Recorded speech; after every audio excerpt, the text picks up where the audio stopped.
만에 배달됩니다. 와우킥 N에서 만나요. 2016 투자 전략을 미리 모색해 봅니다. 오늘 이 시간 또 특별한 분 모셨습니다. LS증권 염승환 이사님과 함께 해보죠. 이사님 안녕하십니까? 네, 안녕하세요. 벌써 연말이에요. 자, 시장이 연일 이렇게 좀 그래도 하방 경직성을 보여주면서 정고점 탈환 시도가 나오고 있습니다. 지난주까지만 해도 AI 버블론 우려가 수면 위로 올라와서 시장의 투심을 위축시켰는데 오늘 또 삼성전자가 신고가를 경신하면서 전자닉스 투톱, 반도체 투톱이 코스피 상승을 견인해줬던 하루였습니다. 삼성전자, SK하이닉스는 내년에도 이렇게 잘 갈까요? 아니 올해도 좋았는데 뭐 상승률은 제가 모르겠지만 실적은 내년이 훨씬 좋거든요. 근데 물론 이제 선반영된 건 있는데 그러나 저는 뭐 둘 다 괜찮을 것 같고 공통점은 그거잖아요. 메모리 지금 시장이 워낙 좋죠. 마이크론의 질주만 봐도 미국에서도 지금 AI 대장주는 메모리 반도체 같아요. 근데 그건 이제 공통적으로 받는 효과고 또 삼성전자는 갤럭시 S26 2월에 나올 텐데 거기 들어가는 그 엑시노스 2600이라는 반도체를 이제 그 지난주에 아마 그 뉴스가 나왔던 것 같아요. 그 대량 양산 이제 들어간다. 이게 파운드리 2나노로 만드는데 그 테일러 공장이 2나노 공정인데 거기서 이제 테슬라 이 AI 칩도 이제 생산을 해야 되거든요.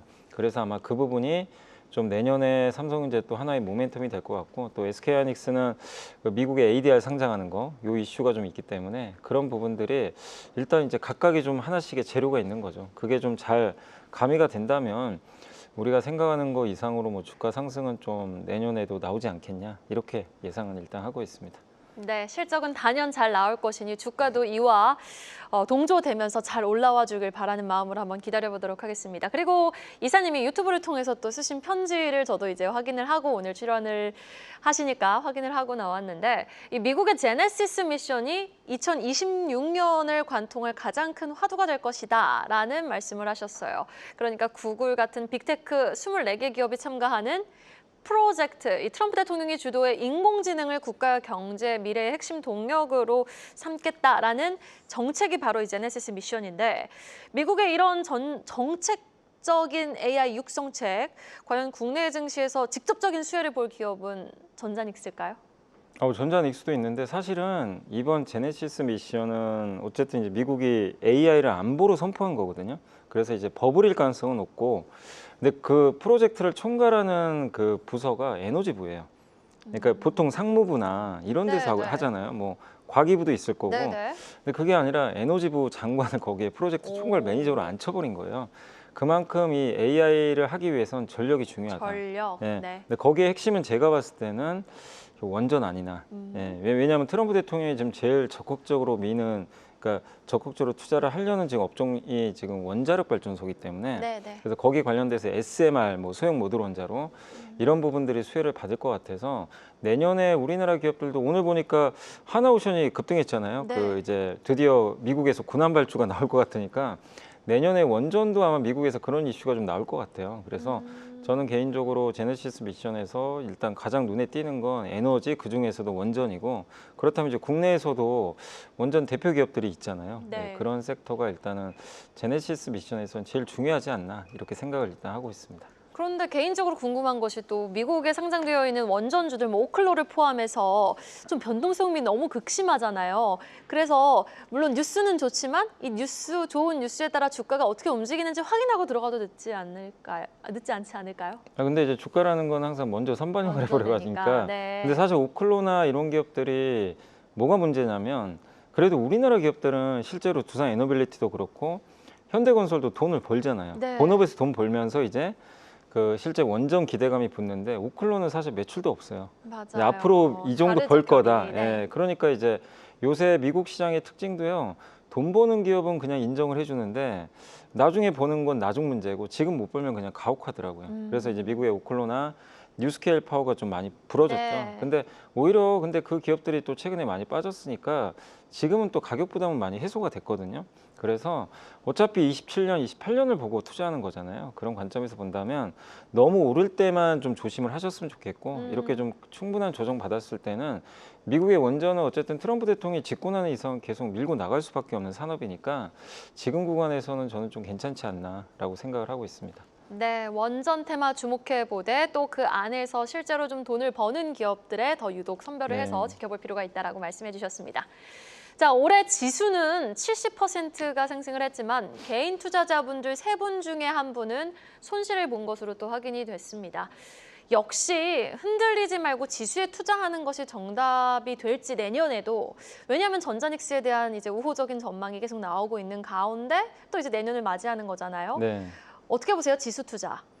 근데 기본적으로 요즘에는 뭐 ETF를 워낙 많이들 하시니까, 그러니까 이런 거죠. 내가 정말 주식 공부를 너무 좋아하고 막 개별 기업 투자하시길 좋아하는 분들이 있어요. 그분들한테 아무리 지수 수익률이 좋아도 지수만 해라. 그건 좀 답답할 수밖에 없어요. 그래서 그런 분들 같은 경우는 개별 기업에서 엣지를 찾으시면 되고, 그러니까 예를 들면 올해 하이닉스가 200% 올랐는데 코스피가 70% 올랐고 삼성전자 100% 올랐거든요. 네. 그러니까 개별 기업이었으면 훨씬 더 좋은 수익을 냈겠죠, 사실. 네. 근데 내가 그런 좀 기업 발굴이 어려우면 되게 어려워하는 분들도 많이 계시잖아요. 그래서 그쵸. 워런 버핏은 그랬거든요. 개인 투자분들한테 그때도 S&P 500만 해라. 다른 거 하지 말고 힘들다.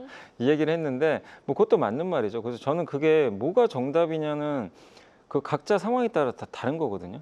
그래서 일반적으로는 지수에 만약에 강세장일 때 내가 지수 위주로 투자하면 크게 잃을 건 없죠. 이 올라가는 것만큼의 수익은 나니까.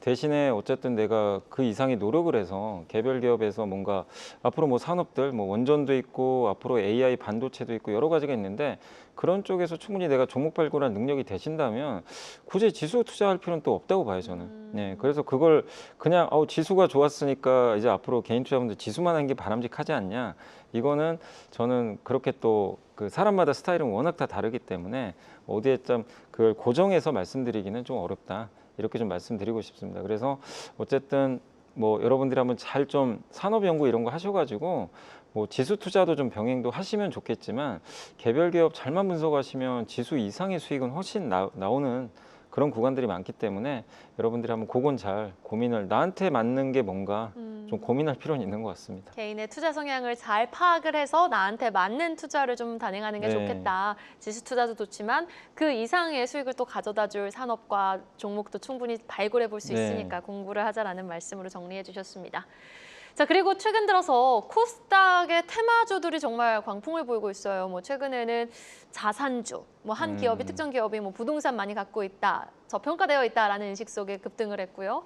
또 고속터미널 관련 종목으로 이제 재개발 들어간다고 하니까 관련 무슨 고속 붙은 종목들이 일제히 급등을 하기도 했습니다. 자, 이렇게 어지러운 순환매의 이런 테마주 급등 현상, 상승장의 말미 신호일까요? 아니면 그냥 또 다른 현상일까요?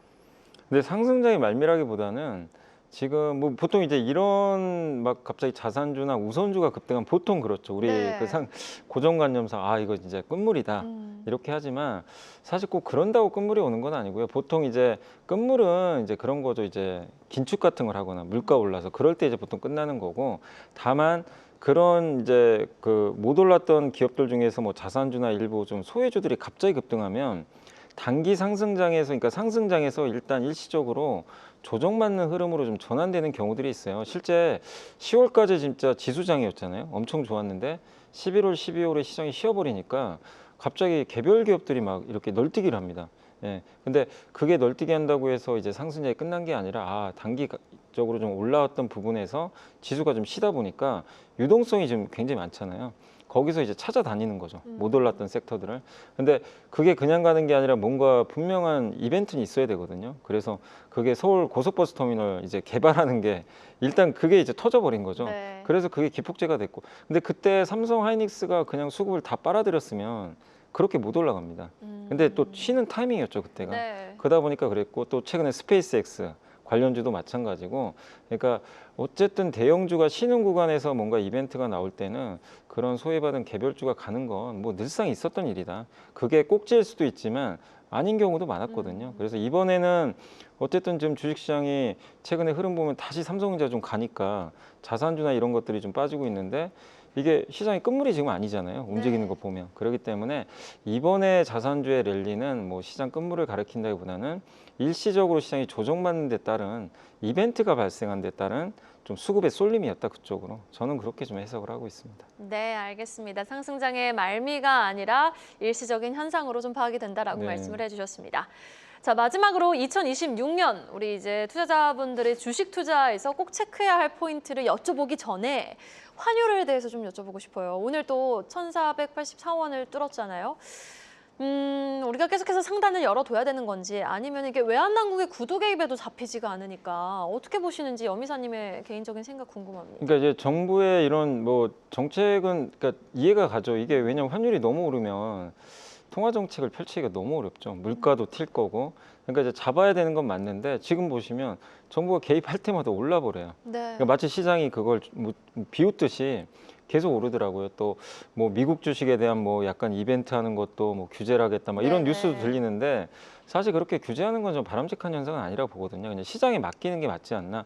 결국 달러가 우리나라에 더 많이 들어오면 해결될 문제인데 지금 당장은 아직까지도 달러 유출이 좀 많은 편이죠. 뭐 투자분들이 미국 주식 사는 것도 있고 기업의 수요도 있을 거고 한데 지금은 어쨌든 우리나라 경상수지 흑자도 여전히 많은 상황이고 결국 달러 수급이 조금만 좀 진정되고 또 연기금이 환해지를 좀 본격적으로 해준다면 좀 약간 꼬였던 수급은 좀 풀릴 수 있거든요. 그러니까 지금은 우리나라에 뭔가 위기가 아니라 수급 때문에 좀 이 현상이 발생한 거거든요. 근데 수급적인 부분은 저는 아주 오래 갈 거로 생각은 안 하고 있어요.